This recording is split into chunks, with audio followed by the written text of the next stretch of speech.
Hi hello everyone. तो स्वागत है आपका न्यूट्रिशन चैप्टर के लेक्चर नंबर 1 में, जिसमें हम लोग पढ़ेंगे न्यूट्रिशन यानी पोषण के बारे में कि न्यूट्रिशन क्या होता है, न्यूट्रिशन कितने प्रकार का होता है, और पौधों में न्यूट्रिशन यानी कि फोटोसिंथेसिस, जिसको हिंदी में बोलते हैं प्रकाश संश्लेषण, वो किस तरीके से होता है। तो चलिए आज के लेक्चर स्टार्ट करते हैं। और सबसे पहला टॉपिक हमारा है न्यूट्रिशन, यानी जिसको हम लोग हिंदी में क्या बोलते हैं, पोषण।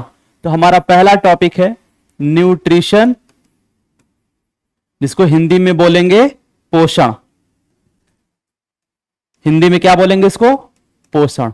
सबसे पहला पॉइंट कि पोषण होता क्या है। तो जो आप खाना खाते हो, रोटी खाते हो, चावल खाते हो, दाल खाते हो, अचार खाते हो, ब्रेड खाते हो, गुड़ खाते हो, चीनी खाते हो, कुछ भी खा रहे हो तो वो भोजन है। और भोजन को ग्रहण करने की प्रक्रिया को हम लोग क्या कहते हैं, पोषण। तो ये हमारी परिभाषा बन जाएगी, भोजन को ग्रहण करने की प्रक्रिया को या खाने की प्रक्रिया को, कुछ भी कहो, भोजन को ग्रहण करने की प्रक्रिया को, ग्रहण करने की प्रक्रिया को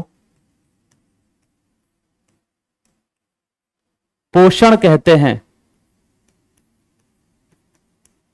पोषण कहते हैं। दूसरा पॉइंट, भोजन क्या होता है। तो भोजन जो है वो ऊर्जा का स्रोत होता है, सोर्स ऑफ एनर्जी। सोचो अगर खाना ही नहीं खाओगे तो ऊर्जा कहां से मिलेगी, ऊर्जा का ये स्रोत होता है।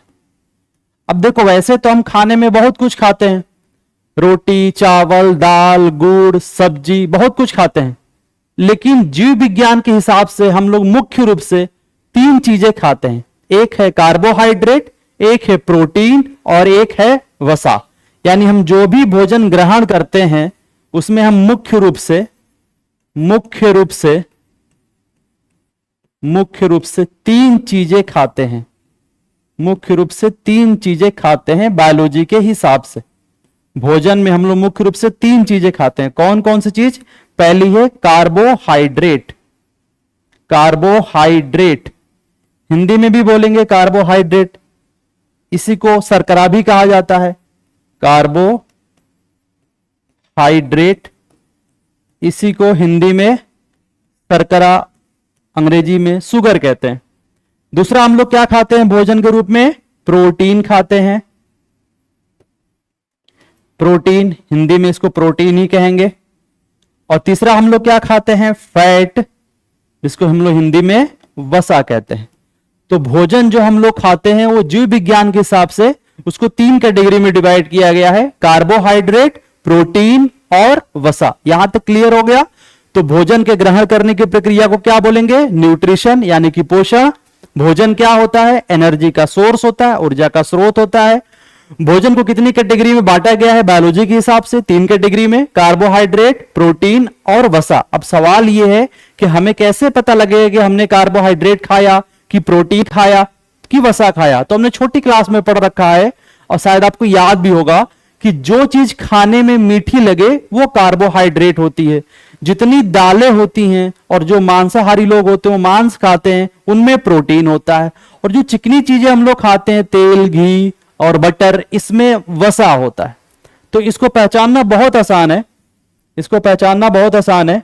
कार्बोहाइड्रेट को कैसे पहचानेंगे,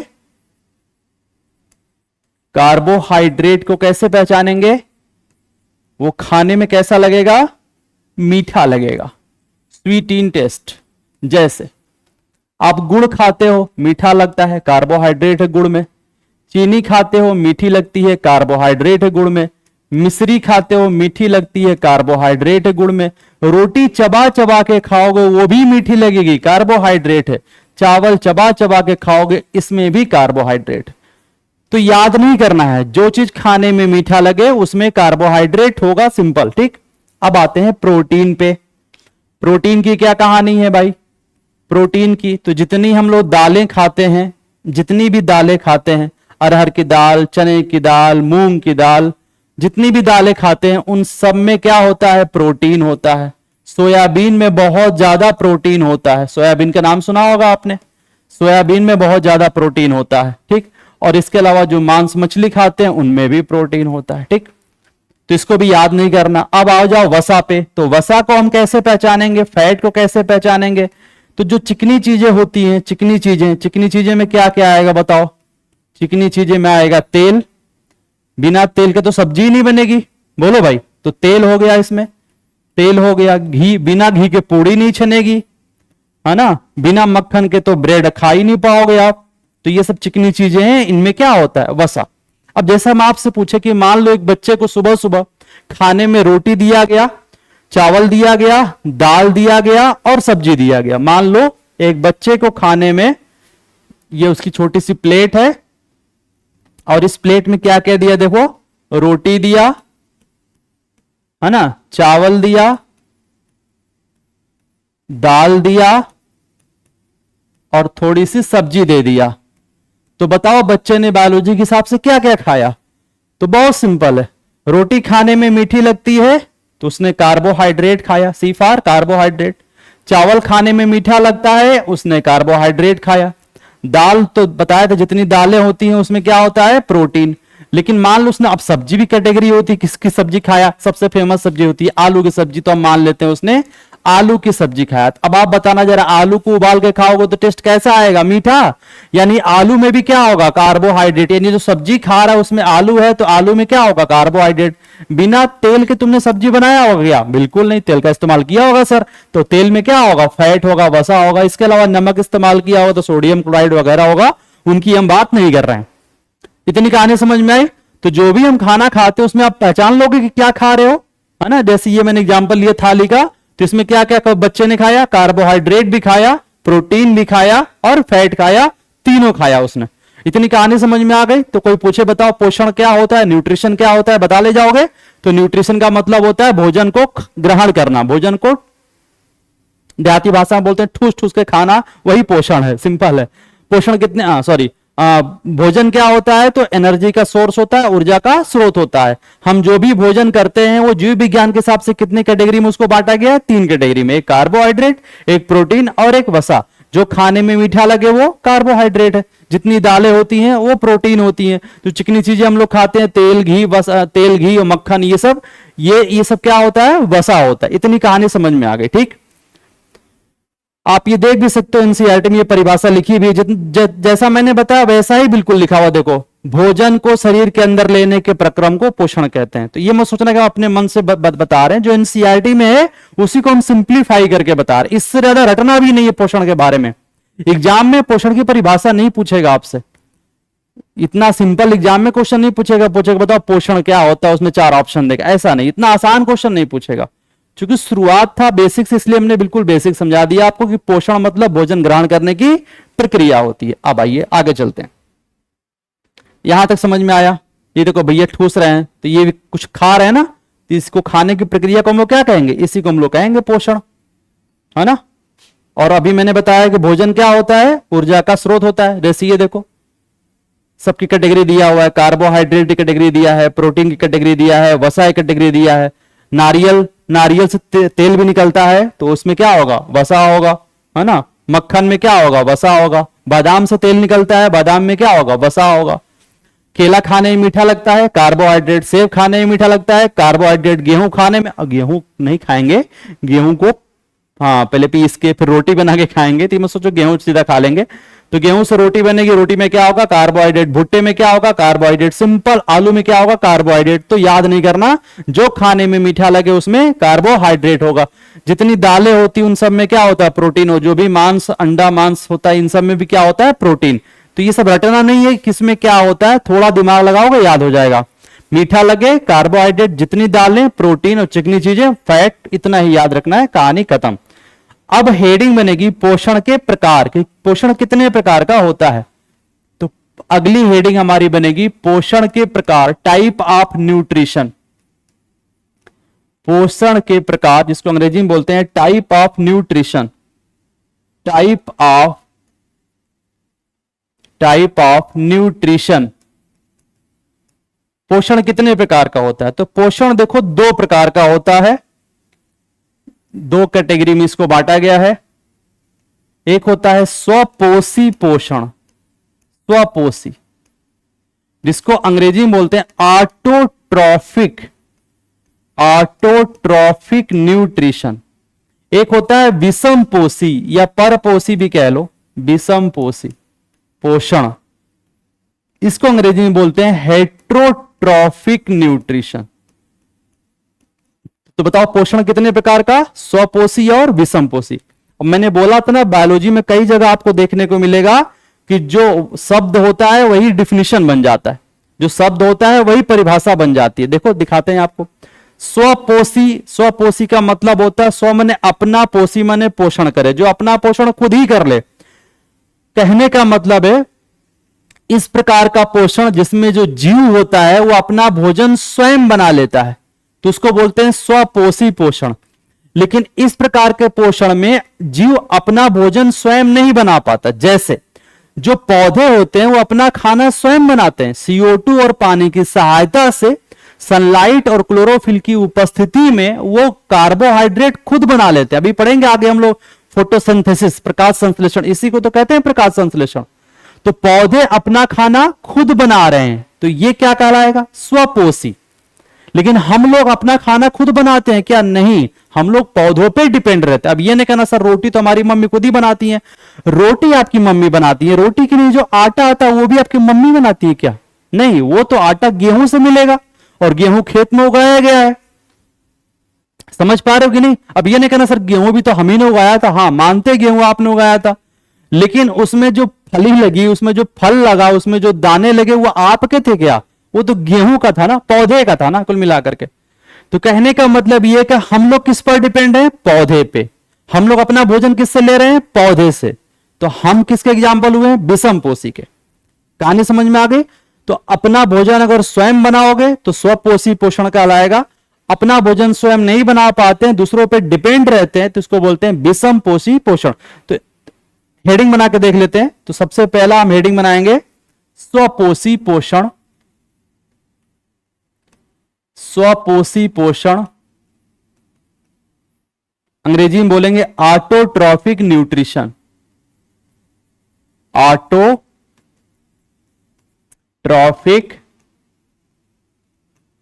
न्यूट्रिशन, ठीक।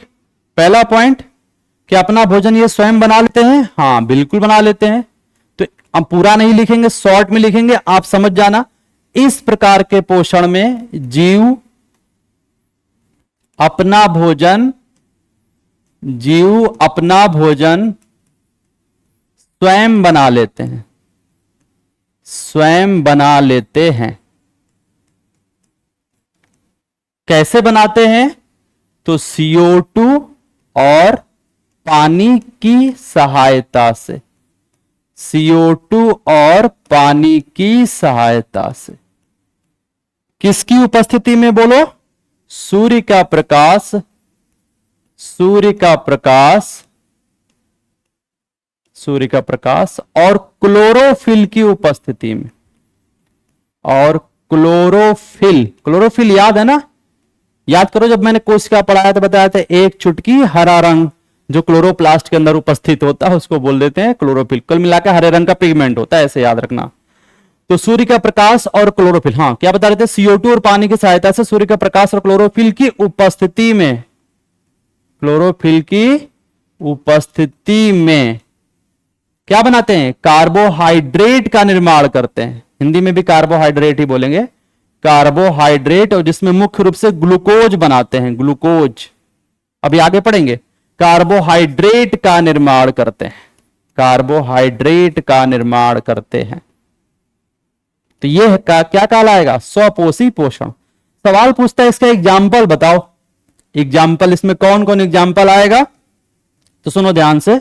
इसमें एग्जाम्पल एनसीईआरटी ने 2 दिया है, लिखा है सभी हरे पौधे, ऑल ग्रीन प्लांट्स, सभी हरे पौधे। ये एनसीईआरटी की लाइनें भी दिखा देंगे। और कुछ जीवाणु, ये मत बोलना एनसीईआरटी ने लिखा है, कुछ जीवाणुओं में भी ये काम होता है, कुछ जीवाणुओं में भी ये काम होता है। ये एनसीईआरटी ने लिखा है, हम आपको दिखा देते हैं कहां लिखा है। ये लिखा है देखो, सभी हरे पौधे और कुछ जीवाणुओं में क्या होता है, ऑटोट्रॉफिक न्यूट्रिशन होता है, स्वपोषी पोषण पाया जाता है। बोलो कहानी समझ में आ गई, स्वपोषी पोषण की कहानी समझ में आ गई।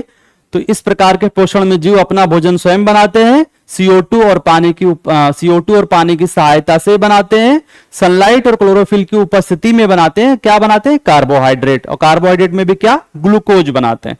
और कार्बोहाइड्रेट की पहचान खाने में मीठा लगता है। और इसका एग्जाम्पल है सभी हरे पौधे और कुछ जीवाणु। ये हो गया स्वपोषी पोषण। अब आते हैं विषम पोषी पोषण पे। विषम पोषी पोषण पे, जिसको अंग्रेजी में बोलेंगे हेट्रोट्रॉफिक न्यूट्रिशन। इसको अंग्रेजी में क्या बोलेंगे? Heterotrophic nutrition. हेट्रोट्रॉफिक न्यूट्रिशन बोलेंगे। इसमें अपना भोजन स्वयं बना पाएंगे क्या? नहीं बना पाएंगे। तो क्या लिखेंगे? जीव, इस पूरा बोल रहे हैं इस प्रकार के पोषण में। अब चूंकि एग्जाम में परिभाषा लिखने के लिए तो आता नहीं, तो हम सीधे टू द पॉइंट लिखा दे रहे हैं, लेकिन परिभाषा ऐसे लिखते हैं, इस प्रकार के पोषण में जीव अपना भोजन स्वयं नहीं बना पाते। सिंपल, जीव अपना भोजन स्वयं नहीं बना पाते, स्वयं नहीं बना पाते हैं। तो फिर क्या करते हैं? बना पाते हैं, स्वपोषी जीवों पर निर्भर रहते हैं। सिंपल है। अब ये जो विषम पोषी पोषण है, ये किसमें पाया जाएगा? तो ये पाया जाता है सभी जंतुओं में, ऑल एनिमल्स, सभी जंतुओं में, मनुष्यों में भी पाया जाएगा। हम लोग भी जानवर ही हैं, उच्च कोटि के जानवर हैं, बस यही अंतर है। तो हम लोगों में भी पाया जाएगा विषम पोषी पोषण। अब देखो इंपॉर्टेंट पॉइंट, ये जो विषम पोषी पोषण होता है ये फिर से 3 प्रकार का होता है। तो जो विषम पोषी पोषण है इसको फिर से 3 कैटेगरी में बांटा गया है। विषम पोषी पोषण को 3 कैटेगरी में बांटा गया है। क्या नाम है इनका? सुन लो। इसको बोलते हैं सैप्रोट्रॉफिक। अंग्रेजी देख के भड़कना नहीं, हिंदी बताएंगे तुरंत याद हो जाएगा। सैप्रोट्रॉफिक न्यूट्रिशन, पैरासिटिक न्यूट्रिशन। बिल्कुल डरना नहीं अंग्रेजी सुन के, याद भी नहीं करना अंग्रेजी अगर ना याद हो तो। हिंदी बहुत सुंदर है इसकी, तो अभी बताएंगे हिंदी। Holozoic nutrition. तो हेट्रोट्रॉफिक न्यूट्रिशन को 3 कैटेगरी में बांट दिया, सैप्रोट्रॉफिक, पैरासिटिक, होलोजोइक। अब सुनो, देखो हिंदी कितनी प्यारी है। सैप्रोट्रॉफिक नाम सुनकर कुछ समझ में आ रहा है? कुछ समझ में नहीं आ रहा, नील बट्टे सन्नाटा। पैरासिटिक सुनकर कुछ समझ में आ रहा है? नहीं समझ में आ रहा होगा। होलोजोइक सुनकर तो कुछ और नहीं समझ में आ रहा होगा। अब इसकी हिंदी सुनना, हिंदी सुनते ही परिभाषा समझ में आ जाएगी इसकी। तो इसीलिए हमने कहा था कि कुछ कुछ हिंदी वर्ड इतने प्यारे होते हैं ना कि परिभाषा याद करने की जरूरत ही नहीं है। देखना हिंदी कितनी प्यारी है। मृतोपजीवी, वाह वाह वाह, क्या बात है। मृतोपजीवी पोषण कहते हैं, यानी जो भोजन प्राप्त करेंगे जीव, वो किससे प्राप्त करेंगे? मरे हुए पौधों, मरे हुए जीवों से। तो अभी देखो लिखाएंगे कि मृतोपजीवी में जो भोजन प्राप्त किया जाता है वो मरे हुए जंतुओं या मरे हुए पौधों से प्राप्त किया जाता है। तभी तो नाम पड़ा मृतोपजीवी, मरे हुए जीवों से भोजन प्राप्त किया जाता है। परजीवी, इसको हिंदी में बोलते हैं परजीवी। हिंदी में एक वर्ड सुना ना, अपना पराया। पराया माने क्या होता है? दूसरा। तो उसी से बना है पर माने दूसरे से। इसमें दूसरे जीव से अपना भोजन प्राप्त किया जाएगा, लेकिन जिससे भोजन प्राप्त किया जाएगा उसको मारा नहीं जाता है। इसमें तो ऑलरेडी मरा मराया होता है, इसमें मारा नहीं जाता है। और होलोजोइक, देखो इसको हिंदी में बोलते हैं जंतु समभोजी। क्या बात है, जंतु समभोजी। इसका क्या मतलब हुआ सर? इसका मतलब हुआ जंतुओं के समान भोजन ग्रहण किया जाता है। इस प्रकार के पोषण में जंतुओं के समान भोजन, हम लोग भी जंतु हैं, हम लोग भोजन कैसे ग्रहण करते हैं? रोटी लिया, दाल में भिगोया, मुंह में डाला, चबा के खा लिया। यानी उसको पहले खाते हैं, चबा के खाते हैं, फिर जब हमारी आहार नाल में जाता है तो उसके टुकड़े टुकड़े करते हैं, यानी उसका पाचन किया जाता है। तो पहले खाते हैं फिर पचाते हैं, इसको बोलते हैं जंतु समभोजी, जंतुओं के समान भोजन करना। तो बता, हेट्रोट्रॉफिक न्यूट्रिशन यानी कि विषम पोषी पोषण कितने प्रकार का होता है? 3 प्रकार का। कौन कौन सा बोलो? स्वपोषी कह रहे हैं, मृतोपजीवी, परजीवी और जंतु संभोजी, सैप्रोट्रॉपिक, पैरासिटिक और होलोजोइक। चलिए इसको एक एक करके देखते हैं। सबसे पहले आते हैं मृतोपजीवी पे। मृतोपजीवी पे आते हैं। मृतोपजीवी पोषण, अंग्रेजी में क्या बोलेंगे, सैप्रोट्रॉफिक न्यूट्रिशन। तो सबसे इंपॉर्टेंट पॉइंट सुनो, इस प्रकार के पोषण में जो जीव है वो अपना भोजन, जो जीव है वो अपना भोजन, याद रखना, मरे हुए पौधे, डेड प्लांट, मरे हुए पौधे और मरे हुए जंतुओं, डेड एनिमल्स, डेड प्लांट और डेड एनिमल्स, मरे हुए जंतुओं से प्राप्त करता है। अभी एग्जाम्पल बताएंगे, बिल्कुल डरना नहीं, रटना उठना नहीं है। मरे हुए जंतुओं से प्राप्त करते हैं। बायोलॉजी में बहुत कम याद करना होता है, सारा खेल विजुअलाइजेशन का है। अगर आपने चीजों को समझा है तो याद नहीं करना पड़ेगा। इस प्रकार के पोषण में जीव अपना भोजन मरे हुए पौधों और मरे हुए जंतुओं से प्राप्त करता है। अभी डायग्राम से समझा देंगे, टेंशन नहीं लेना, ठीक। दूसरा इंपॉर्टेंट, सबसे इंपॉर्टेंट पॉइंट दूसरा, ये पहले से भी ज्यादा इंपॉर्टेंट है। अच्छा एक बात बताओ, हम लोग जो खाना खाते हैं तो पहले खाते हैं कि पहले पचाते हैं? पहले खाते, पहले ठूस ठूस के खाते हैं और उसके बाद उसको पचाया जाता है। तो हम लोग खा खा के पचाते हैं, इनका उल्टा है, ये पचा पचा के खाते हैं। आए पचा पचा के खाते हैं, इसका क्या मतलब है अभी समझाते हैं। क्या मतलब है पचा, पहले लिख दें, पचा पचा कर खाते हैं। ये क्या करते हैं, पचा पचा कर खाते हैं। बहुत इंपॉर्टेंट लाइन है, एनसीईआरटी ने बहुत इसको अच्छे से लिखा है और पल्ले नहीं पड़ता एनसीईआरटी क्या समझाना चाह रही, अभी समझाएंगे। तो याद रखना, मृतोपजीवी पोषण में जो जीव होता है ना वो पचा पचा कर खाता है। मतलब ये हुआ कि पहले भोजन का पाचन कर देगा, फिर उसको खींचेगा, एब्जॉर्ब करेगा, वो शोषित करेगा। जैसे हम एग्जांपल दे रहे हैं, जैसे आपने कभी फ्रूटी पिया होगा, तो क्या फ्रूटी को आप चबाते हो क्या? नहीं, उसमें स्ट्रॉ लगाते हैं और ऐसे पी लेते हैं, क्योंकि ऑलरेडी मतलब लिक्विड फॉर्म में होता है। कहने का मतलब ये, तो सुनो जरा, फिर भी समझ में नहीं आएगा मुझे लगता है, पचा पचा कर खाते हैं, तो हम इसको एग्जाम्पल से समझाते हैं। देखो क्या मतलब हुआ पचा पचा कर खाते हैं। देखो, ये आप गांव देहात में रहते हो तो आपने ऐसा सीन देखा होगा। गांव में आपने देखा होगा बरसात के मौसम में जब कोई पौधा होता है या मतलब कोई लकड़ी होती है जो सड़ रही होती है, तो वहां पे इस तरह के फोटो दिखाई देगा, इस तरह का फोटो दिखाई देगा। क्या बोलते हैं इसको? गांव में कुकुरमुत्ता बोलते हैं। क्या बोलते हैं? कुकुरमुत्ता। और बायोलॉजी में इसको मशरूम कहा जाता है। वो मशरूम नहीं जो खाया जाता है। मशरूम भी कई प्रकार के होते हैं, खाने वाले मशरूम भी होते हैं और जहरीले मशरूम भी होते हैं। इसकी सब्जी बना के मत खा जाना, वरना सुबह राम नाम।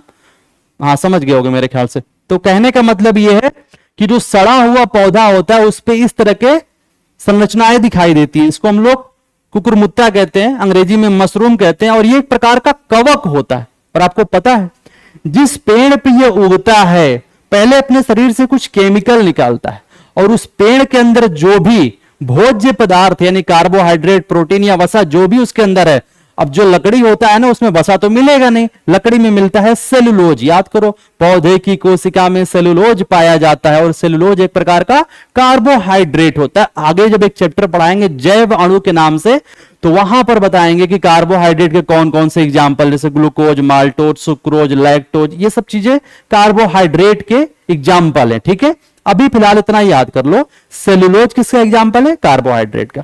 तो जब ये कुकुरमुत्ता जो है ना जिस पेड़ पे उगता है, उस पेड़ पे, पेड़ सड़ गया होता है लेकिन उसके अंदर कार्बोहाइड्रेट मौजूद होता है और भी फूड मटेरियल मौजूद होते हैं। तो ये अपने बॉडी से केमिकल निकालता है, उस फूड को तोड़ता है। यानी पहले, और भोजन के तोड़ने को पाचन कहा जाता है, ध्यान रखना, अभी आगे पढ़ाएंगे।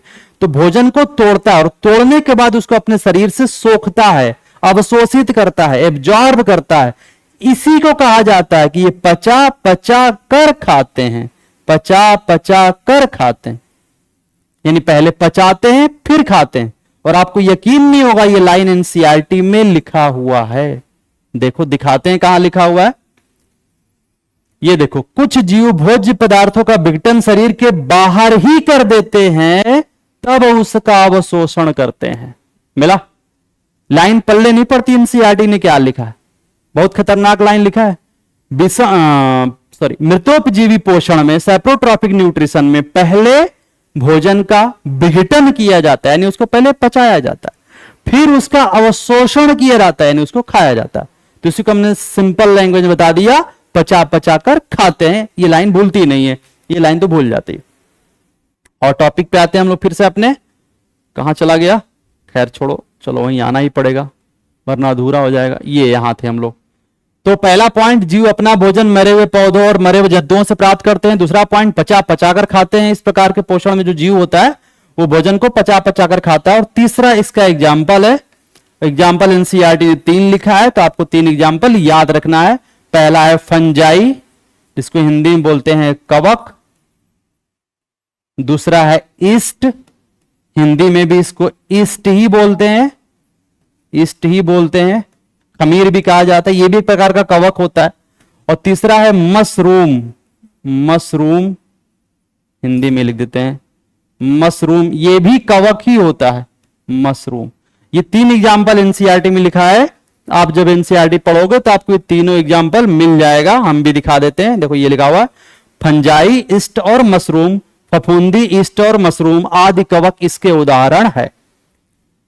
बोलो कहानी समझ में आई नहीं आई? मृतोपजीवी पोषण में कितने पॉइंट याद रखने हैं? 3 पॉइंट। पहला पॉइंट, इस प्रकार के पोषण में जीव अपना भोजन मरे हुए जंतुओं और मरे हुए पौधों से प्राप्त करता है। दूसरा पॉइंट क्या है कि इसमें भोजन को पचा पचा कर खाया जाता है। और तीसरा पॉइंट, इसका एग्जाम्पल था फंजाई, ईस्ट और मशरूम। सेप्रोट्रॉफी का काम खत्म। आते हैं पैरासिटिक पे। पैरासिटिक की क्या कहानी है सुनो जरा सा। तो अगली हेडिंग हमारी बन जाएगी परजीवी पोषण, परजीवी पोषण, परजीवी पोषण। इंग्लिश में बोलेंगे parasitic nutrition, parasitic nutrition, parasitic nutrition.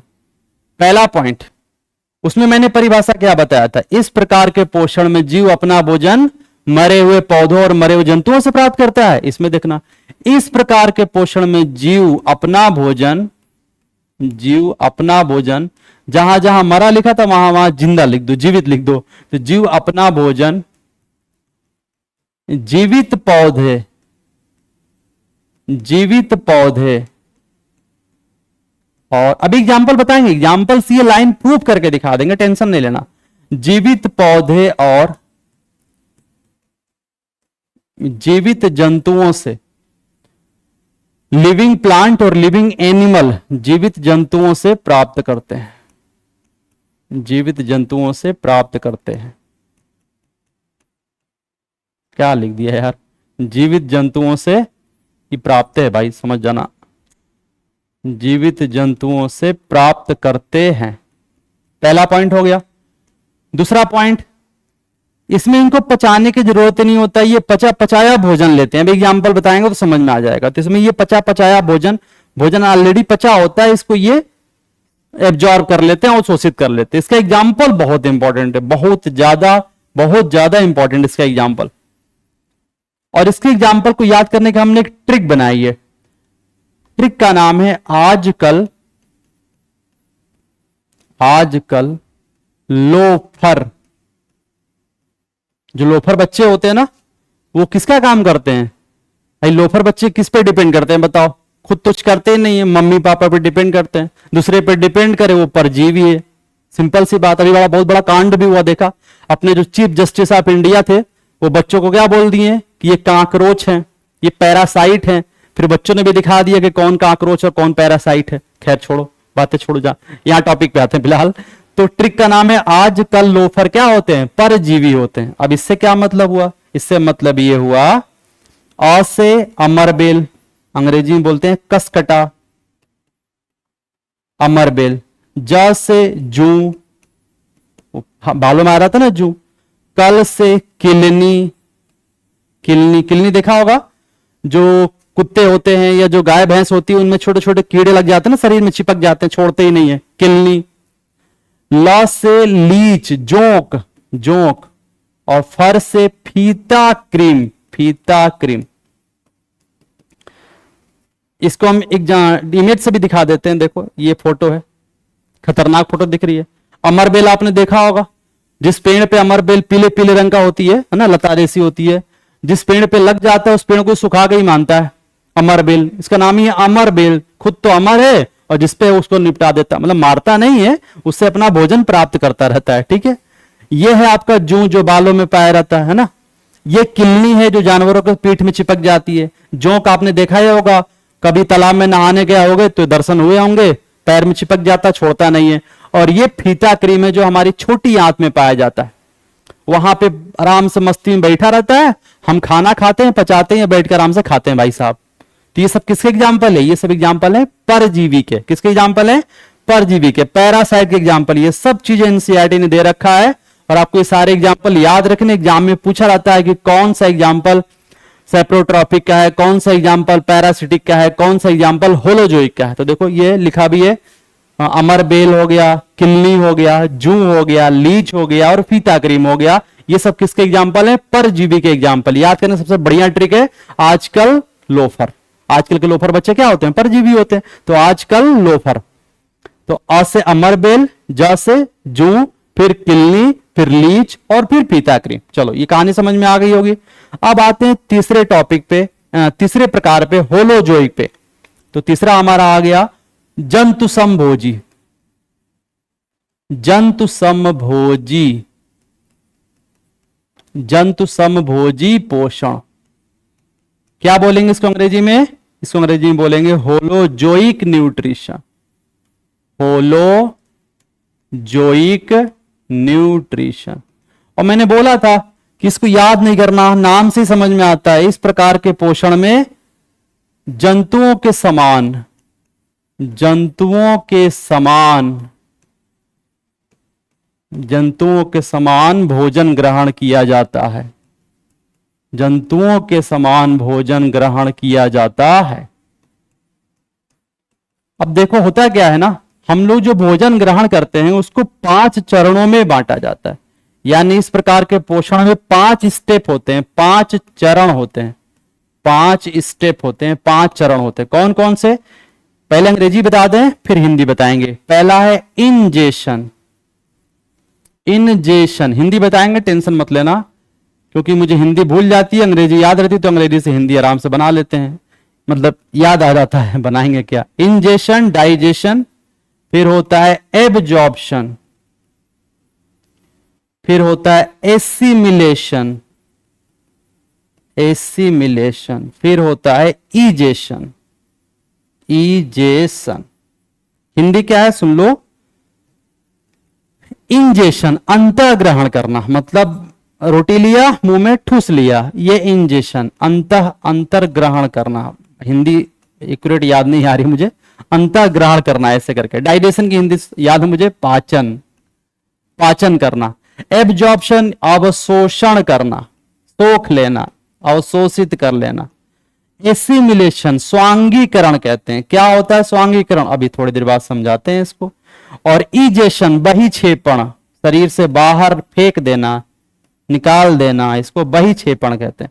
तो याद रखना कि जो होलोजोइक न्यूट्रिशन होता है ना, जिनमें जिनमें होलोजोइक न्यूट्रिशन होगा उनमें उनमें ये 5 स्टेप होगा। जैसे अपना एग्जांपल हम लोग लेते हैं, हम लोगों में होलोजोइक न्यूट्रिशन पाया रहता है। सबसे पहले हम लोग खाना खाते हैं, इंजेशन, फिर चबा चबा के उसको निगलते हैं तो नीचे जाता है आहार नाल में, फिर वहां पे उसका पाचन शुरू होता है।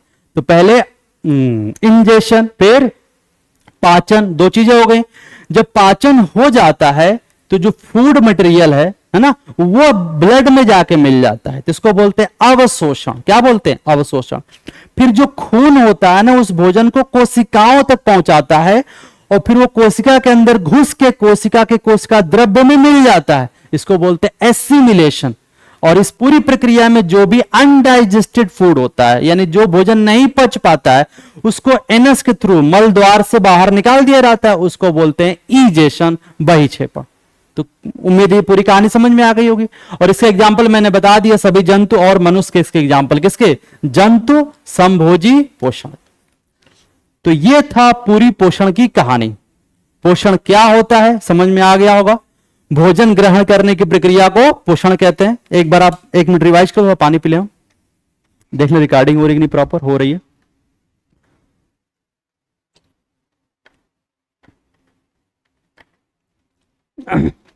हाँ, शुरू से यहां तक रिवाइज करते हैं, ठीक है। सबसे पहले मैंने पढ़ाया आपको पोषण। पोषण क्या होता है? भोजन को ग्रहण करने की प्रक्रिया को पोषण कहते हैं। भोजन क्या होता है? भोजन ऊर्जा का स्रोत होता है। भोजन में हम बहुत सारी चीजें खाते हैं, रोटी खाते हैं, चावल खाते हैं, दाल खाते हैं, आलू खाते हैं, सब्जी खाते हैं, ब्रेड खाते हैं, बहुत कुछ खाते हैं, लेकिन बायोलॉजी के हिसाब से हम लोग मुख्य रूप से 3 चीजें खाते हैं। कार्बोहाइड्रेट खाते हैं, प्रोटीन खाते हैं और वसा खाते हैं। कैसे पता हमने कार्बोहाइड्रेट खाया? अगर भोजन खाने में मीठा लगे इसका मतलब वो कार्बोहाइड्रेट है। जैसे गुड़ हो गया, चीनी हो गया, रोटी हो गया, चावल हो गया, गेहूं हो गया, ये सब चीजें क्या, ब्रेड हो गया, ये सब चीजें क्या है? कार्बोहाइड्रेट है। जितनी भी दालें खाते हैं वो चने की दाल हो, अरहर की दाल हो, मूंग की दाल हो, मसूर की दाल हो, सोयाबीन की दाल हो, ये सब चीजें अगर आप खाते हो तो क्या खा रहे हो? आप प्रोटीन खा रहे हो। और अगर चिकनी चीजें खा रहे हो जैसे तेल है, घी है, मक्खन है, तो आप क्या खा रहे हो? वसा खा रहे हो। ठीक, यहां तक समझ में आ गया होगा, वेरी गुड। फिर हमने पढ़ा कि पोषण कितने प्रकार का होता है। तो पोषण को 2 कैटेगरी में हमने बांट दिया, एक स्वपोषी पोषण और एक विषमपोषी पोषण। अगर अपना भोजन स्वयं बनाएंगे तो इसको बोलेंगे स्वपोषी पोषण, और अपना भोजन स्वयं नहीं बना पाते बल्कि दूसरे पर निर्भर रहते हैं तो उसको बोलते हैं विषमपोषी पोषण। फिर मैंने बताया कि जो विषमपोषी पोषण होता है, जो स्वपोषी पोषण होता है, इसमें खाना कैसे बनता है? CO2 और पानी की सहायता से बनता है, सनलाइट क्लोरोफिल की उपस्थिति में बनता है। भोजन के रूप में कार्बोहाइड्रेट बनता है जिसमें मुख्य रूप से ग्लूकोज पाया जाता है। इस प्रक्रिया को प्रकाश संश्लेषण कहते हैं। और ये किसमें होता है? सभी हरे पौधों में होता है और कुछ जीवाणुओं में पाया जाता है। ठीक है, विषमपोषी पोषण में अपना भोजन स्वयं नहीं बना सकते, दूसरों पर निर्भर रहना पड़ता है। जितने भी जंतु होते हैं सब इसके एग्जाम्पल है। विषमपोषी पोषण को 3 कैटेगरी में बांट दिया गया, मृतोपजीवी, परजीवी और जंतु संभोजी। सबसे पहले मृतोपजीवी पे आते हैं। मृतोपजीवी में क्या होता है? इस प्रकार के पोषण में जो जीव होता है अपना भोजन मरे हुए जंतुओं और मरे हुए पौधों से प्राप्त करता है। इसका एग्जाम्पल क्या था मृतोपजीवी का? याद करो, कवक था, ईस्ट था और मशरूम था। और इसमें खास बात क्या थी कि इसमें पचा पचा कर खाया जाता है, यानी पहले भोजन को बाहर तोड़ दिया रहता है और तोड़ने के बाद उसको अवशोषित कर लिया जाता है। इसी को बोलते हैं पचा पचा कर खाया जा रहा है। फिर आते हैं परजीवी। परजीवी में क्या होता है? इस प्रकार के पोषण में जो जंतु, जो जीव होता है अपना भोजन जिंदा, मतलब कि जीवित पौधों और जीवित जंतुओं से प्राप्त करता है। जैसे अमर बेल है, जिस पेड़ पे लगा हुआ क्या पेड़ मरा होता है? क्या नहीं, वो पेड़ जिंदा होता है, उस पेड़ से अपना पोषण लेता है। जो फीता क्रीम होता है हमारे छोटी आंत में पाया जाता है। हम जिंदा हैं, हमारे छोटी आंत के अंदर फीता क्रीम पाया जाता है और हमारे छोटी आंत में जो डाइजेस्टेड फूड होता है, पचाया भोजन होता है, उसको ही अवशोषित करके अपना काम चलाता रहता है। तो परजीवी की कहानी समझ में आ गई। परजीवी मैंने एग्जांपल की ट्रिक क्या बताई? आजकल लोफर यानी अमरबेल, जू, किल्ली और लीच और फीताक्रीमी किसके एग्जांपल हो जाएंगे? परजीवी के। तीसरा था जंतु संभोजी। जंतु संभोजी में क्या होता है? इस प्रकार के पोषण में जंतुओं के समान भोजन ग्रहण किया जाता है। इसमें कितने स्टेप होते हैं? 5। इंजेशन, डाइजेशन, एब्जॉर्प्शन, एसिमिलेशन और इजेशन। इंजेशन का मतलब होता है अंत ग्रहण करना, भोजन को ग्रहण करना, इंजेशन हो गया। फिर भोजन के बड़े बड़े मॉलिक्यूल को छोटे छोटे मॉलिक्यूल में तोड़ देना, ये डाइजेशन कहलाता है। फिर जो छोटे छोटे मॉलिक्यूल होते हैं उनको ब्लड में मिला देना, एब्जॉर्प्शन कहलाता है। फिर वो फूड जो भोजन का अणु होता है वो कोशिका के अंदर घुस जाता है और जाके उसके कोशिका द्रव में मिक्स हो जाता है, इसको बोलते हैं स्वांगीकरण। और जो अनडाइजेस्टेड फूड होता है यानी अधपचा भोजन होता है उसको शरीर से बाहर निकाल दिया जाता है और ये कहलाता है बहिक्षेपण, यानी जिसको बोलते हैं इजेशन। यहां तक कहानी समझ में आ गई होगी, वेरी गुड। अब हम लोग पढ़ेंगे कि पौधों में पोषण किस तरीके से होता है। पौधों में पोषण, जिसको हम लोग बोलते हैं फोटोसिंथेसिस। तो अब हम लोग पढ़ेंगे फोटोसिंथेसिस के बारे में कि फोटोसिंथेसिस क्या होता है और किस तरीके से होता है। तो सबसे पहले परिभाषा, हेडिंग तो समझ में आ ही गया होगा। हेडिंग का नाम क्या है? फोटोसिंथेसिस।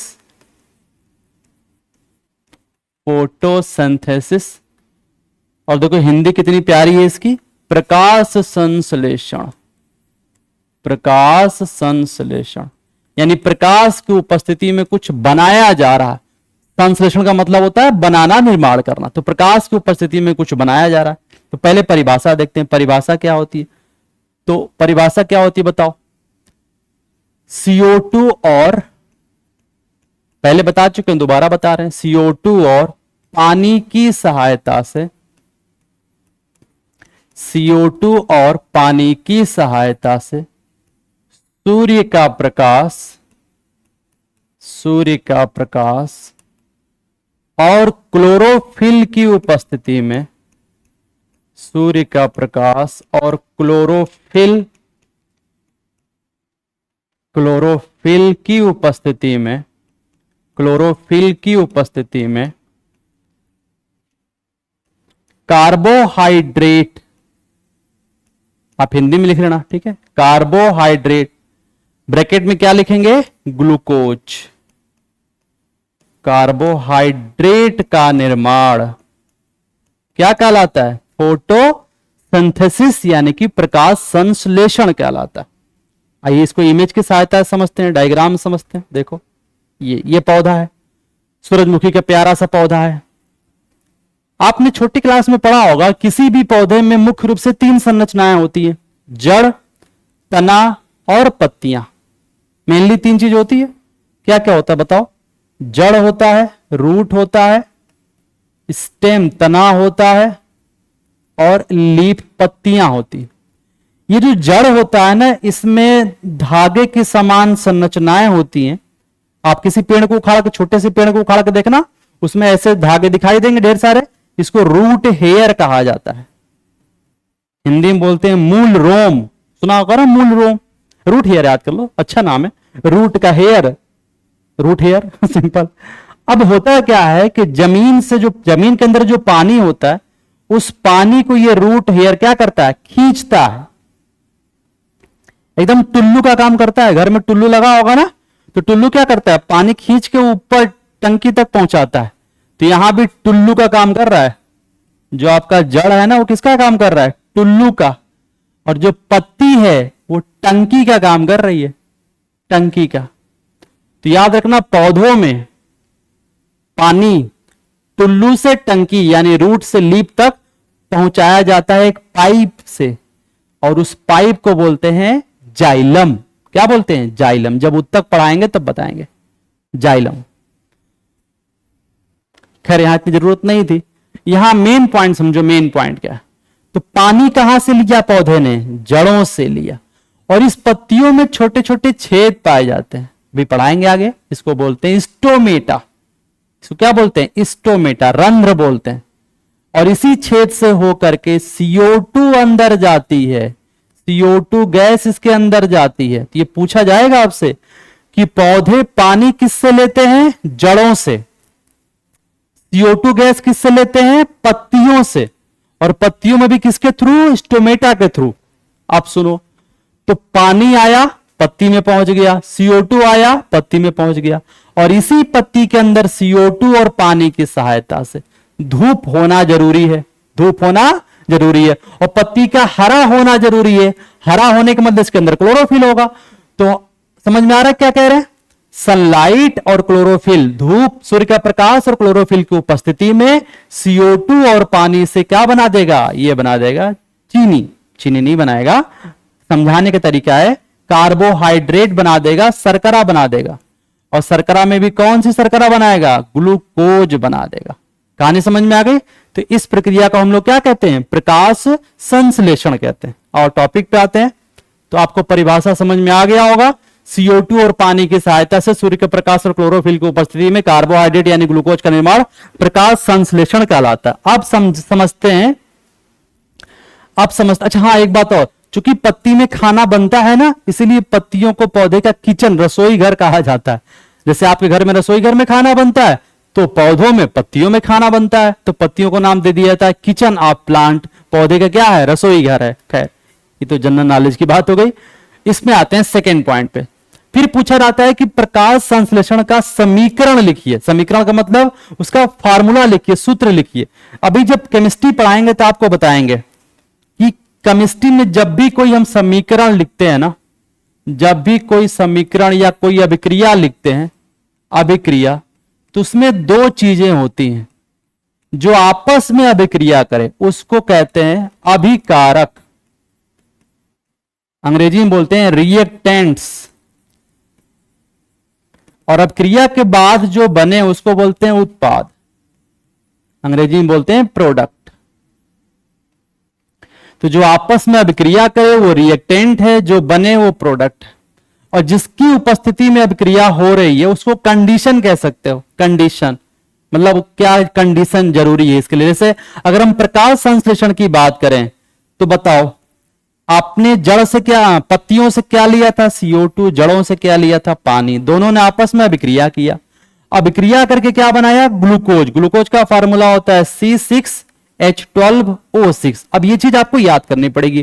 ग्लूकोज का फार्मूला होता है C6H12O6। इसके अलावा ऑक्सीजन गैस बनती है और जल का निर्माण भी होता है।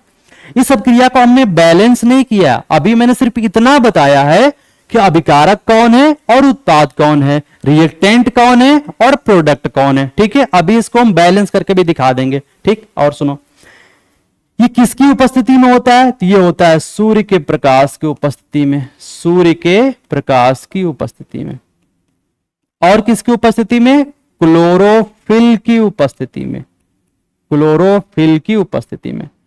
देखो, इसको संतुलित करने के लिए आपको केमिस्ट्री आनी चाहिए, लेकिन अगर आपको केमिस्ट्री नहीं आती, ठीक, तो उसका भी एक तरीका है, रट्टा रट्टा मार लो थोड़ा सा। क्या रट्टा मारना है? ये रट लो कि यहां पे 6 CO2 होता है और 12 पानी होता है। क्या रटना है बताओ? 6 CO2 होता है और 12 पानी होता है, मतलब पानी के 12 अणु होते हैं, पानी के 12 अणु होते हैं। पानी कितने अणु होते हैं? 12। तो आपको ये रट्टा मारना है। अगर केमिस्ट्री नहीं आती तो, आती तो बहुत बढ़िया बात है, बैलेंस हो जाएगा। नहीं आती तो क्या करना है? रट्टा मारो, 6 CO2 12 पानी। अब देखो कैसे बैलेंस होगा, ध्यान से देखना। बताओ, यहां पे कार्बन कितने हैं? 6। तो यहां भी कार्बन कितने हैं? 6। बैलेंस है, बहुत बढ़िया। यहां हाइड्रोजन कितने हैं? 12 दुनिया 24। याद रखना, इसको मल्टीप्लाई करना पड़ता है। तो 12 दुनिया 24। यहां देखो, यहां 12 तो है, यहां 24 है, यहां मात्र 12 है। तो यहां एक काम करो ना, 6 से गुणा कर दो, तो 6 दुनिया 12। यहां भी हाइड्रोजन 12 हो जाएगा। 12 यहां, 12 यहां, कितना हो गया? 24। यहां 12 दुनिया 24। तो रिएक्टेंट और प्रोडक्ट में परमाणुओं की संख्या बराबर होनी चाहिए, तो उसको कहते हैं बैलेंस हो गया। ऑक्सीजन चेक करो जरा सा, 6 दुनिया 12 और 12 दुनिया 24, सॉरी 6 दुनिया 12, यहां 12 ऑक्सीजन है और यहां 12 एकम 12, एक ही ऑक्सीजन है ना, तो 12 एकम 12, 12 ऑक्सीजन। कुल कितने ऑक्सीजन हो गए? 24। यहां जरा गिनो कितने हैं? 6 यहां आ गया और यहां पे 6 आ गया 12, और यहां 2 ही है। तो अगर यहां 6 से गुणा कर दें तो यहां भी कितना हो जाएगा? 12। अब जरा देखना, 6 और 6, यहां 6 माना जाएगा ना, 6 और 6 12, 12 ये और 12 कितने होंगे? 24। और यहां भी देखो, 6 दुनिया 12 और 12 12 24। तो ऑक्सीजन भी संतुलित हो गया। तो ये याद करने का तरीका है। अगर आपने एक तरफ को रट्टा मार लिया तो एक तरफ ऐसे करके आप बैलेंस कर लोगे, नहीं तो भी पूरा समीकरण ही याद कर लो। सिंपल सा तरीका है, इधर 6 12, इधर 166, ऐसे करके याद कर सकते हो। पूरा लिख देते हैं, पूरा लिख देते हैं। देखिए, तो हमने क्या लिया था? 6 CO2 के मॉलिक्यूल लिए थे, 12 H2O के मॉलिक्यूल लिए थे। किसकी उपस्थिति में हुआ था? सूर्य के प्रकाश की उपस्थिति में हुआ था, सूर्य के प्रकाश की उपस्थिति में। और किसकी उपस्थिति में? क्लोरोफिल की उपस्थिति में। और क्या क्या बना, याद करो जरा सा। इसमें बना ग्लूकोज C6H12O6 प्लस 6O2 और प्लस 6H2O। यह समीकरण आपके एनसीईआरटी में दिया है, आप देख सकते हो। ये देखो, यहां पे एनसीईआरटी में दिया हुआ 6 CO2 12 पानी मिल करके एक ग्लूकोज 6 ऑक्सीजन और 6 पानी का निर्माण करते हैं। और ये समीकरण याद रखना, इस पे प्रीवियस ईयर में क्वेश्चन पूछा गया है। बोलो, कहानी समझ में आ गई? ये सब नहीं लिखना है, इसको हटा दो यहां से, इसका कोई काम यहां पे नहीं है। तो ये हमारा दूसरा पॉइंट हो जाएगा, ठीक है? ये हमारा दूसरा पॉइंट हो जाएगा। पहला पॉइंट क्या है बोलो? पहला पॉइंट है CO2 और पानी की उपस्थिति में सनलाइट और क्लोरोफिल की, सॉरी, CO2 और पानी की सहायता से सनलाइट और क्लोरोफिल की उपस्थिति में कार्बोहाइड्रेट यानी ग्लूकोज का निर्माण करना प्रकाश संश्लेषण कहलाता है। और ये हो गया उसका समीकरण। अब आते हैं कि जो प्रकाश संश्लेषण होता है उसमें कौन कौन सी घटनाएं होती है। एनसीईआरटी में एक लाइन लिखा हुआ है, आपको दिखाते हैं कहां लिखा हुआ है, सॉरी कहां लिखा हुआ है। हाँ, एक बात आपको और बता दें, एक बात आपको और बता दें, कहां चला गया ये? हाँ, ये दूसरा पॉइंट था ना। तीसरा पॉइंट देखो, तीसरा पॉइंट, तीसरा पॉइंट, जो पौधे होते हैं ना, पौधे होते हैं वो प्रकाश संश्लेषण में क्या बनाते हैं? कार्बोहाइड्रेट। इंपॉर्टेंट पॉइंट है, एनसीईआरटी में लिखा हुआ है। और कार्बोहाइड्रेट में भी क्या बनाते हैं? ग्लूकोज। लेकिन एक बात ध्यान रखना, जितना ग्लूकोज वो इस्तेमाल कर सकते हैं उतना इस्तेमाल करते हैं श्वसन की प्रक्रिया में ऊर्जा निकालने के लिए। लेकिन जो एक्सेस ग्लूकोज बच जाता है, एक्सेस ग्लूकोज, एक्सेस माने होता है अधिक, मतलब ज्यादा मात्रा में जो बच जाता है, एक्सेस ग्लूकोज जो बच जाता है उसको ये स्टार्च में बदल के स्टोर कर लेता है। जैसे आपके पापा की सैलरी 50,000 रुपया है मान लो, तो क्या ला के पूरा खर्चा कर देते हैं? नहीं। मान लो घर का खर्च 10,000 रुपया है, तो 10,000 रुपये खर्चा करेंगे, तो बाकी 40,000 क्या करेंगे? दान कर देंगे? अरे नहीं, जाके बैंक में जमा कर देंगे, स्टोर कर देंगे। ठीक वैसे ही पौधा भी करता है, इतना ढेर सारा ग्लूकोज बनाता है, उसमें जितना इस्तेमाल करना होता है करता है, बाकी सब कुछ स्टार्च में बदल के स्टोर कर देता है। ऐसा काम हमारे बॉडी में भी होता है। यस, जंतुओं में भी ऐसा होता है। जो जंतु होते हैं ना, जो जंतु होते हैं, अपना एग्जाम्पल ले लेते हैं, हम लोग मनुष्य की बात कर रहे हैं। जो जंतु होते हैं वो एक्सेस मन समझते हो ना, जो अधिक मात्रा में, इसको अधिक्य बोलते हैं, अधिक्य ग्लूकोज को ग्लाइकोजन में बदल देता है, ग्लाइकोजन में बदल देता है और लीवर में इकट्ठा कर लेता है। ये लाइन एनसीईआरटी में लिखा है, अगला पॉइंट बना के लिख लेना, हम आपको दिखा देते हैं एनसीईआरटी में कहां लिखा। देखो ये लिखा, जो कार्बोहाइड्रेट तुरंत प्रयुक्त नहीं होते उन्हें मंड के रूप में, स्टार्च के रूप में संचित कर लिया जाता है, यह आंतरिक ऊर्जा की तरह कार्य करेगा। कुछ इसी तरह की स्थिति हमारे अंदर भी देखी जाती है, मनुष्य के अंदर। हमारे द्वारा खाए गए भोजन से जो ऊर्जा उत्पन्न होती है वो हमारे शरीर में ग्लाइकोजन के रूप में संचित हो जाता है। वही ऊर्जा का मतलब ग्लूकोज की बात कर रहा है। जो एक्स्ट्रा ग्लूकोज होगा उसको ये ग्लाइकोजन के रूप में संचित कर लिया जाता है। कहां पे? लीवर के अंदर। तो ये लाइन इंपॉर्टेंट एनसीईआरटी में दिया है, इसको याद रखेंगे। ठीक, अब इसके अलावा एनसीईआरटी ने लिखा हुआ है कि प्रकाश संश्लेषण में कौन कौन सी घटनाएं होती हैं, जिसको बोलते हैं इवेंट्स इन फोटोसिंथेसिस। प्रकाश संश्लेषण में कौन कौन सी घटनाएं होती हैं? तो अगली हेडिंग हमारी यही है, अगली हेडिंग है प्रकाश संश्लेषण में होने वाली घटनाएं। प्रकाश संश्लेषण में होने वाली घटनाएं, events in photosynthesis. Events in, अंग्रेजी में बोलते हैं इसको इवेंट्स इन फोटोसिंथेसिस। 3 घटनाएं होती हैं और बहुत आसान है इसको याद करना। इसको हम आपको डायग्राम से दिखाते हैं तो जल्दी याद हो जाएगा। देखो 3 घटनाएं होती हैं। घटना नंबर 1, क्लोरोफिल याद है? हरित लवक के अंदर सिक्के के ढेर के समान संरचनाएं पाई जाती, जिसको हम लोग ग्रेना कहते थे। याद आया?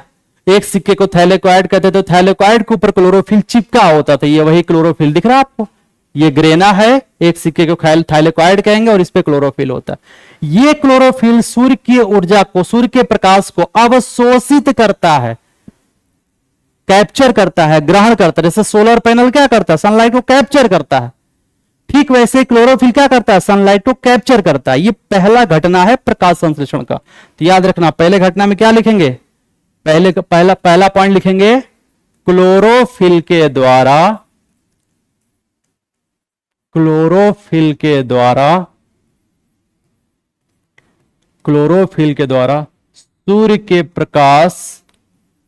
सूर्य के प्रकाश का अवशोषण या कैप्चर कह लो, वही बात, अवशोषण होता। दूसरा पॉइंट सुनो, दूसरा पॉइंट ये होता, मैंने बताया अभी आपको कि जो पौधे होते हैं वो जड़ों से क्या लेते हैं? पानी की मतलब H2O। तो ये जो H2O होता है ना, इस H2O को तोड़ा जाता है और तोड़ के बनाया जाता है ऑक्सीजन। क्या बनाया जाता है? ऑक्सीजन। ये H2O है, ऑक्सीजन, हाइड्रोजन क्या बना दिया है?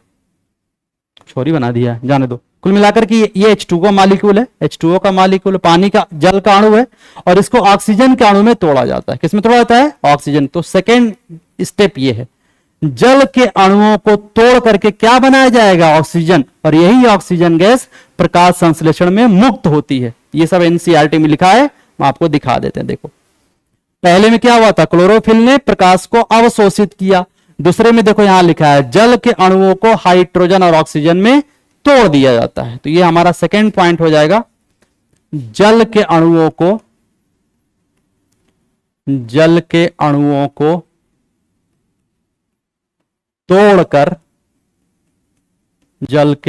को तोड़कर ऑक्सीजन और हाइड्रोजन का निर्माण होता है। और सबसे लास्ट में तीसरा पॉइंट जो कि सबसे इंपॉर्टेंट है, और इसको समझने के लिए थोड़ी सी केमिस्ट्री आपको समझनी पड़ेगी। सुनो ध्यान से, जब केमिस्ट्री में पढ़ाएंगे आपको चैप्टर पहला रासायनिक अभिक्रिया, केमिकल रिएक्शन और इक्वेशन, रासायनिक अभिक्रिया और समीकरण करके चैप्टर पढ़ाएंगे, तो वहां पर बताएंगे कि हाइड्रोजन का जुड़ना अपचयन कहलाता है। ध्यान से देखो, ये CO2 है और ये बदलता है ग्लूकोज में। बोलो क्या यहां पे कार्बन है, यहां पे कार्बन है, यहां पे ऑक्सीजन है, यहां पे ऑक्सीजन है, तो एक्स्ट्रा क्या है, ये हाइड्रोजन एक्स्ट्रा जुड़ गया, और हाइड्रोजन का जुड़ना अपचयन कहलाता है। बस इतना याद रखना। तो प्रकाश संश्लेषण में CO2 का अपचयन से क्या बनता है, कार्बोहाइड्रेट बनता है, ग्लूकोज बनता है। ये तीसरी घटना है, तीसरा स्टेप है, ये तीसरा स्टेप है। तो तीसरा लिखेंगे, CO2 का अपचयन होता है, CO2 का अपचयन होता है और कार्बोहाइड्रेट का निर्माण होता है। कार्बोहाइड्रेट का निर्माण होता है।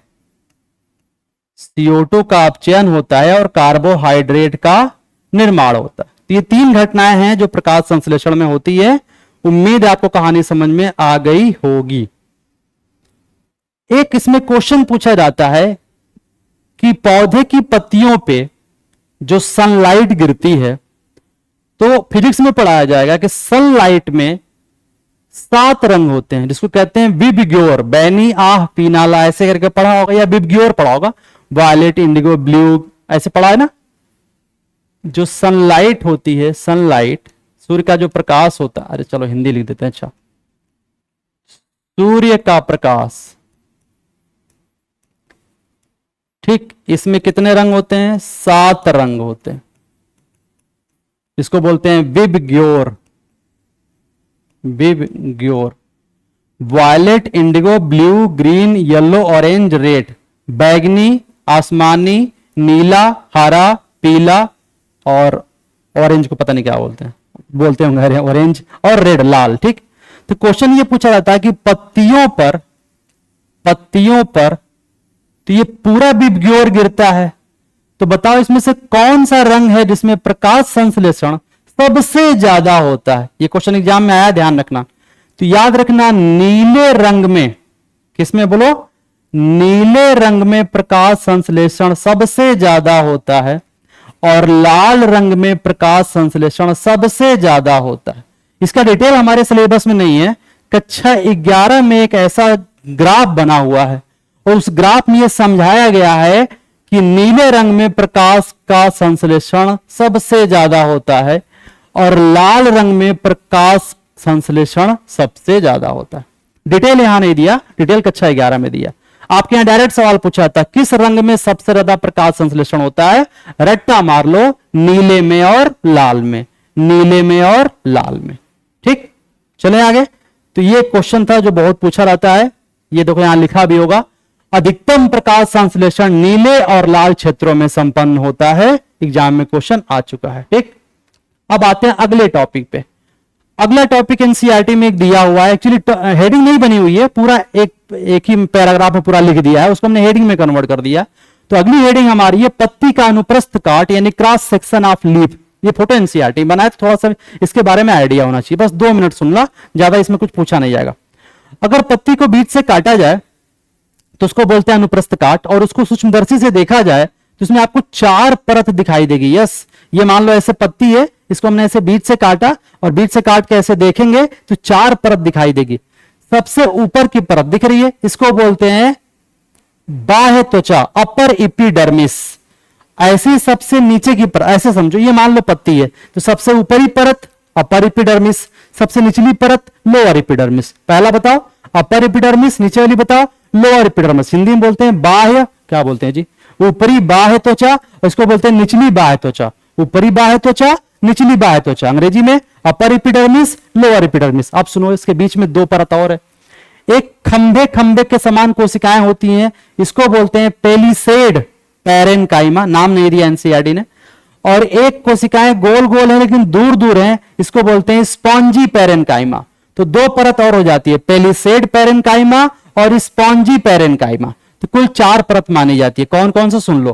पहला है, मुझे हिंदी याद नहीं है, अंग्रेजी में बता दे रहे हैं, अपर एपिडर्मिस, इसका नाम है पेलिसेड पैरेनकाइमा, इसका नाम है स्पॉन्जी पेरेन्काइमा और इसका नाम है लोअर एपिडर्मिस।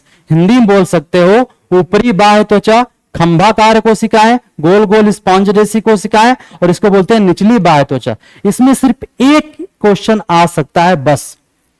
ये सब आपसे नहीं पूछेगा कितनी परत पाई जाती है, नहीं पूछेगा, ना पूछा गया। एक क्वेश्चन जो इंपॉर्टेंट है, ध्यान से देखो तो जो पत्ती की नीचे वाली परत है ना, उसमें गैप है, छोटा सा छेद है, इसी को बोलते हैं रंध्र, स्टोमेटा। और इस छेद के अगल बगल कोशिकाएं दिख रही होंगी, इसको बोलते हैं गार्ड सेल, द्वार कोशिकाएं। हाँ, ये इंपॉर्टेंट है। पत्ती की नीचे वाली सतह में बीच में छोटा सा छेद है, उसको क्या बोलेंगे? रंध्र, स्टोमेटा। और उसके अगल बगल जो उसकी सुरक्षा कर रही है, सुरक्षा कौन करता है? गार्ड, तो उसको नाम पड़ गया गार्ड सेल, या इसको द्वार कोशिकाएं कहा जाता है। बस इतना याद रखना कि स्टोमेटा के चारों तरफ कौन सी कोशिकाएं होती हैं? द्वार कोशिकाएं होती हैं। और स्टोमेटा पत्ती में कहां पाया जाता है? लोअर एपिडर्मिस में, नीचे वाली सतह पे। ठीक, अब सवाल है कि फिर स्टोमेटा क्या होता है? तो स्टोमेटा के बारे में भी एनसीईआरटी ने दे रखा है, तो उसको अलग से हेडिंग बना लेंगे कि स्टोमेटा क्या होता है और स्टोमेटा किस तरीके से कार्य करता है। तो ये हमारा आज का लास्ट टॉपिक है और इसके बाद आज का लेक्चर समाप्त हो जाएगा। तो हेडिंग बनाएंगे स्टोमेटा। स्टोमेटा, इसी को रंध्र भी कहते हैं, रंध्र। परिभाषा बहुत आसान है, पत्तियों में छोटे छोटे छेद पाए जाते हैं, पत्तियों की सतह पर, पत्तियों की सतह पर छोटे छोटे छिद्र पाए जाते हैं। आंख से नहीं दिखाई देगा, अरे ना ना ना ना, माइक्रोस्कोप से देखोगे तब समझ में आएगा। छोटे छोटे छिद्र पाए जाते हैं जिन्हें जिन्हें स्टोमेटा, रंध्र कहते हैं, जिन्हें स्टोमेटा कहते हैं। सवाल है भगवान ने क्यों बनाया शरीर को? तो मैंने पहले ही बोला था, याद करो प्रकाश संश्लेषण में जो CO2 गैस आती है वो किससे आती है? पत्तियों से। किस रास्ते से होके? इसी छेद से होके, स्टोमेटा से होके ही अंदर आती है। और आपको पता है प्रकाश संश्लेषण में कौन सी गैस बनती है? ऑक्सीजन गैस बनती है। सोचो पौधे कितना अच्छा काम कर रहे हैं, CO2 गैस को खींचते हैं और O2 गैस बनाते हैं। हमारे लिए CO2 गैस हानिकारक है और O2 गैस तो जीवनदायिनी गैस है। यानी कि तभी तो कहते हैं कि पौधे हवा को शुद्ध करते हैं। शुद्ध का सेंस यही है कि वो CO2 यानी हानिकारक गैसों को निकाल के और उसमें O2 गैस भर देते हैं, ऑक्सीजन गैस भर देते हैं। ठीक, कहानी समझ में आ गई? तो स्टोमेटा क्या करता है? CO2 लेगा, O2 देगा, लेन देन को बोलते हैं एक्सचेंज। तो इसको कहते हैं गैसीय विनिमय में सहायता करता है। स्टोमेटा क्या करता है? गैसीय विनिमय, गैसियस एक्सचेंज अंग्रेजी में कहते हैं, गैसियस एक्सचेंज। इसमें क्या होता है? इसमें होता है तुम हमें CO2 दो और हम तुम्हें ऑक्सीजन देंगे, मतलब CO2 दो, ऑक्सीजन लो। इसको बोलते हैं गैसीय विनिमय, इसमें सहायता करता है। लेकिन एक दिक्कत की बात है यार, जिस समय स्टोमेटा खुलता है उस समय ऑक्सीजन बाहर निकलती है, लेकिन पानी का अणु भी भाप बन के निकल जाता है। हाँ, ये दिक्कत वाली बात है। कितनी मेहनत से टुल्लू चला के पौधे ने पानी खींचा और पता लगा पानी भाप बन के उड़ रहा है। याद रखना, पत्तियों की सतह से पानी का भाप बन के उड़ना वाष्पोत्सर्जन कहलाता है, ट्रांसपीरेशन कहलाता है। और ये अच्छी चीज है, खराब चीज है? अरे खराब चीज है। इतनी मेहनत से पाइप से टुल्लू लगा के पानी खींचा, पता लगा पानी भाप बन के उड़ गया। तो इसीलिए जब जरूरत नहीं होती है स्टोमेटा बंद होता है, जब जरूरत होती है तभी स्टोमेटा खुलता है। तो सवाल ये है कि स्टोमेटा कैसे खुलता है और कैसे बंद होता है। तो अब हम लोग पढ़ेंगे स्टोमेटा के खुलने और बंद होने की क्रिया विधि, तरीका, कैसे खुलता है और कैसे बंद होता है। तो इसको याद करने का बहुत ही सिंपल तरीका है। ये देखो समझाने के लिए इन गार्ड लगे हुए हैं, इनको बोलते हैं गार्ड सेल। स्टोमेटा को बंद करते हैं, स्टोमेटा को खुलते हैं, इनको गार्ड सेल कहा जाता है। इसलिए मैंने इमेज लगा दिया समझाने के लिए। सुनो ध्यान से, स्टोमेटा कैसे खुलता है और कैसे बंद होता है, और इसको अच्छे से याद रखना है। तो गुब्बारे वाला एग्जांपल याद रखो। गुब्बारे में पानी भरेगा तो गुब्बारा क्या होगा? फूल जाएगा। लेकिन अगर गुब्बारे से पानी निकल गया तो गुब्बारा क्या होगा? पिचक जाएगा। ठीक वैसे ही ये जो गार्ड सेल होती है, ये बीच का खाली जगह स्टोमेटा हो गया, अगल बगल गार्ड सेल, द्वार कोशिकाएं होंगी। जब गार्ड सेल में पानी आता है तो गार्ड सेल फूलती है। गार्ड सेल फूलेगी तो दूर जाएगी, तो स्टोमेटा ओपन हो जाएगा। लेकिन जब पानी गार्ड सेल से बाहर निकल जाता है तो ये पास में आती हैं और स्टोमेटा को बंद कर देती। तो याद रखना एक लाइन बस, गार्ड सेल के अंदर पानी आएगा तो स्टोमेटा खुल जाएगा, और गार्ड सेल से पानी बाहर जाएगा तो स्टोमेटा बंद हो जाएगा। यही लाइन एनसीईआरटी ने लिखा है, और इतना ही आपको याद रखना है, इससे ज्यादा कुछ नहीं याद रखना। देखो यहां लिखा भी होगा, जब जल अंदर जाता है, किसके अंदर जाता है? द्वार कोशिकाओं में जब जल अंदर जाता है तो वो फूल जाती हैं। अगर इसमें नहीं दिखाई दे रहा हो तो अपनी किताब में देखिएगा, वहां दिखेगा। जब द्वार कोशिकाओं में जल अंदर जाता है तो वो फूल जाती हैं और स्टोमेटा खुल जाता है, और जब जल द्वार कोशिकाओं से बाहर निकलता है तो सिकुड़ जाती हैं, स्टोमेटा बंद हो जाता है। तो ये था स्टोमेटा के खुलने और बंद होने की क्रियाविधि। उम्मीद है आपको पूरी कहानी समझ में आई होगी। अब देखते हैं कि हमारे प्रीवियस ईयर में कौन कौन से क्वेश्चन पूछे गए हैं जितना हम लोगों ने पढ़ा है उससे। तो चलिए देखते हैं एक बार फटाफट। बहुत सिंपल सिंपल सवाल पूछा गया है। पहला क्वेश्चन ये पूछा है कि निम्नलिखित में से कौन सा प्रकाश संश्लेषण में उत्पन्न अपशिष्ट उत्पाद है? अंग्रेजी में बोलते हैं वेस्ट प्रोडक्ट है। बड़ा इंपॉर्टेंट सवाल है। एक बात ध्यान रखना, जब भी कोई अभिक्रिया होगी तो जो आपस में अभिक्रिया करेगा वो रिएक्टेंट है, जो बनेगा वो प्रोडक्ट है। ठीक, अगर कोई प्रोडक्ट बन के हमारे शरीर से या पौधे के शरीर से बाहर निकल जाए, इसका मतलब वो वेस्ट प्रोडक्ट है पौधे के लिए। जैसे प्रकाश संश्लेषण में ऑक्सीजन बना और बन के उड़ गया, पौधे के शरीर से बाहर निकल गया, तो पौधे के लिए वेस्ट प्रोडक्ट है, हमारे लिए भले यूजफुल है। यही पूछा है कौन वेस्ट प्रोडक्ट होता है प्रकाश संश्लेषण में? कौन होता है? ऑक्सीजन। क्योंकि ग्लूकोज का इस्तेमाल तो खुद कर लेता है, जो बच जाता है उसको स्टार्च में बदल लेता है। पानी खुद इस्तेमाल कर लेगा, लेकिन जो ऑक्सीजन है वो उड़ जाएगा, तो वो वेस्ट प्रोडक्ट। याद रखना, आरआरबी ग्रुप 2022 का सवाल था ये। अगला क्वेश्चन देखते हैं। स्वपोषी पोषण के लिए निम्नलिखित में से किसकी आवश्यकता नहीं होती है? स्वपोषी के लिए किसकी आवश्यकता होती है? कार्बन डाइऑक्साइड की। सही बात है। प्रकाश की? बिल्कुल प्रकाश जरूरी है। क्लोरोफिल जरूरी है। ऑक्सीजन की? नहीं, ऑक्सीजन जरूरत नहीं होती, ऑक्सीजन तो बनता है। अगला सवाल, प्रकाश संश्लेषण के दौरान प्रकाश संश्लेषण के दौरान जल के कितने अणु बनते हैं? याद करो, कितने अणु बनते हैं? कितने अणु इस्तेमाल होते हैं? 12। और बनते कितने हैं? 6। याद रखना, एग्जाम में क्वेश्चन आया है आरआरबी ग्रुप डी 2022 में। प्रकाश संश्लेषण की जो दर होती है, स्पीड होती है, रेट होता है, किस रंग में सबसे अधिकतम होता है? याद करो, नीला और लाल। यस, नीले और लाल में होता है। ठीक है, अगला क्वेश्चन देखते हैं। निम्नलिखित में से कौन एक परजीवी पौधा है? ऑर्किड है, लीच, सागौन की अमरबेल? अमरबेल आजकल लोफर। अगला क्वेश्चन देखते हैं। निम्नलिखित में से कौन सा एक परजीवी नहीं है? आपको बताना इसमें से कौन सा परजीवी नहीं है। टिक, अमीबा, जू, अमरबेल। टिक समझते हो ना, वही किलनी को टिक कहते हैं। तो अमीबा नहीं है। अमीबा कहां? अमीबा तो आपका होलोजोइक में आ जाता है, अमीबा नहीं है। बाकी अमरबेल है, जू है, किलनी है, ये सब है। तो बस इतने क्वेश्चन पूछे गए आपके प्रीवियस ईयर में। उम्मीद है आपको पूरी कहानी समझ में आई होगी। अगर कोई डाउट हो तो आप कमेंट में लिख सकते हो। तो मुस्कुराते रहिए, पढ़ते रहिए। मिलते हैं नेक्स्ट वीडियो में। Thank you.